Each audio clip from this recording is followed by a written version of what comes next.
एक गांव में एक अमीर जमींदार रहता था। उसे अपने पैसों पर बड़ा घमंड था। जितने अधिक पैसे उसके पास थे उतना ही वह कंजूस भी था। अपने खेतों में काम करने वाले किसानों से वह खूब काम करवाता, मगर पगार कौड़ी भर भी न देता। मजबूर गरीब किसान मन मारकर उसके खेत में काम करते। उसी गांव में रामू नामक एक किसान रहता था। उसके पास थोड़ी सी जमीन थी। उसी में खेती बाड़ी कर वह अपना और अपने परिवार का गुजारा चलाता था। रामू बड़ा मेहनती था। वह दिन भर अपने खेत में काम करता और अपनी मेहनत के दम पर इतनी फसल प्राप्त कर लेता कि अपने परिवार के लिए 2 वक्त की रोटी जुटा सके। गांव के बाकी किसानों के पास रामू के मुकाबले अधिक जमीनें थीं। वे रामू की मेहनत देखकर हैरान होते कि कैसे इतनी सी जमीन में वह इतनी फसल उगा लेता है। एक साल गांव में भयंकर सूखा पड़ा। बिना बारिश के खेत खलिहान सूखने लगे। गरीब किसानों के पास सिंचाई की कोई व्यवस्था न थी। वे सिंचाई के लिए बारिश पर ही निर्भर थे, इसलिए उनकी सारी फसल बर्बाद हो गई। रामू के साथ भी यही हुआ। अपने छोटे से खेत में वह किसी तरह अपने परिवार का पालन पोषण कर रहा था। अब उनके सामने भूखों मरने की नौबत आ गई। मजबूरी के कारण वह गांव के जमींदार के पास कर्ज मांगने गया। जमींदार कंजूस तो था। उसने सोचा कि यदि उसने रामू को पैसे दिए तो ये लौटा तो पाएगा नहीं, इसलिए इसे अपने खेत में काम पर लगा लेता हूँ। मेहनती तो ये है ही और मजबूर भी, कम पैसों में दुगुनी मेहनत करवाऊंगा। उसने रामू से कहा, देख रामू, मैं तुझे कर्ज तो दे नहीं सकता, लेकिन तेरी इतनी मदद कर सकता हूँ कि तुझे अपने खेत में काम पर रख लूं। तुझे महीने के 1000 रुपए दे दिया करूंगा, पर मालिक दूसरे किसान तो 2000 पाते हैं। रामू बोला, करना है तो कर, वरना मेरे पास किसानों की कमी नहीं। जमींदार बोला। मजबूर रामू क्या करता, हामी भरकर घर लौट आया। अगले दिन से जमींदार के खेत में काम करने लगा। मेहनती तो वो था ही, वो खूब मेहनत और लगन से काम करता। उसने 4 महीने का काम 2 महीने में ही कर दिया। ये देख जमींदार बहुत खुश हुआ, लेकिन इसके मन में मक्कारी जाग उठी।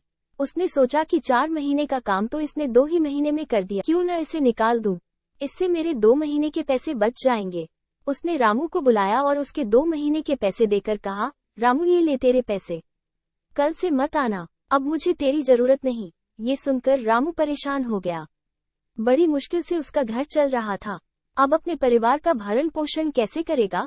वो जमींदार के सामने गिड़गिड़ाने लगा कि उसे काम से न निकाले, लेकिन जमींदार ने उसकी एक न सुनी और उसे काम से निकाल दिया। रामू आंखों में आंसू लेकर घर लौटा। चिंता से रात भर उसे नींद नहीं आई।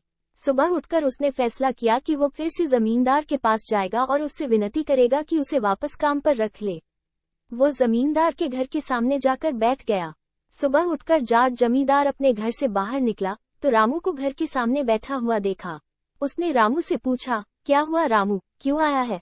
रामू जमींदार की पैरों पर गिर पड़ा और गिड़गिड़ाते हुए बोला, मुझ पर दया कीजिए मालिक, मुझे काम पर रख लीजिए, मेरा परिवार भूखा मर जाएगा। जमींदार ने उसकी एक न सुनी और उसे धक्के मार के वहां से निकाल दिया। रामू उस समय तो वहां से चला गया, लेकिन अगली सुबह फिर सेठ के घर के सामने जाकर बैठ गया। जमींदार ने उसे फिर बुरा भला कहकर भगा दिया। अब से रोज यही क्रम चलने लगा। रामू रोज जमींदार के घर के सामने जाकर बैठ जाता और जमींदार उसे भगा देता।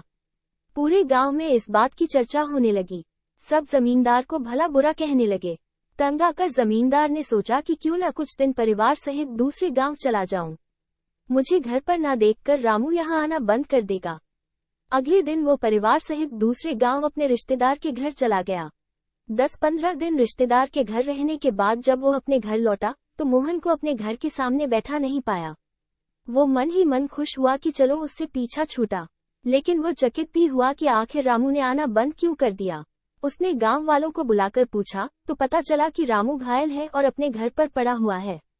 जमींदार ने पूछा, क्या हुआ उसे। एक जमींदार ने कहा, मालिक, आज जब दूसरे गांव चले गए थे तब भी रामू आपके घर के सामने बैठा रहता था। एक दिन आपका खाली घर देखकर कुछ चोर चोरी करने के इरादे से आपके घर में घुसे, लेकिन वे रामू की नजर में आ गए। रामू अपनी जान की परवाह न कर उनसे उलझ गया और उन्हें भगा दिया। उनके बीच हुई हाथपाई के कारण रामू घायल हो गया। ये जानकर जमींदार को खुद पर शर्म आने लगी कि उसने रामू के साथ कितना बुरा किया, लेकिन इसके बाद भी रामू उसके घर चोरी होने से बचाने के लिए चोरों से उलझ गया। वो पछताने लगा। उसने रामू के घर जाने का फैसला किया। वो रामू के घर पहुंचा तो देखा कि रामू बड़ी दयनीय अवस्था में चारपाई पर पड़ा हुआ है। उसके बच्चे भूख से बिलख रहे हैं। ये देख जमींदार का दिल भर आया। उसने रामू से अपने किए की माफी मांगी, उसका इलाज करवाया और ठीक होने के बाद अच्छी पगार के साथ उसे फिर से काम पर रख लिया। इससे हम क्या सीखे? 1. कभी किसी के साथ बेईमानी नहीं करनी चाहिए। 2. सदा जरूरतमंदों की सहायता करनी चाहिए। 3. अपना काम ईमानदारी से करना चाहिए। आशा है आपको एक गरीब किसान की कहानी पसंद आई होगी। ऐसी ही हिंदी मॉरल स्टोरीज पढ़ने के लिए हमें लाइक, शेयर और सब्सक्राइब अवश्य करें। धन्यवाद।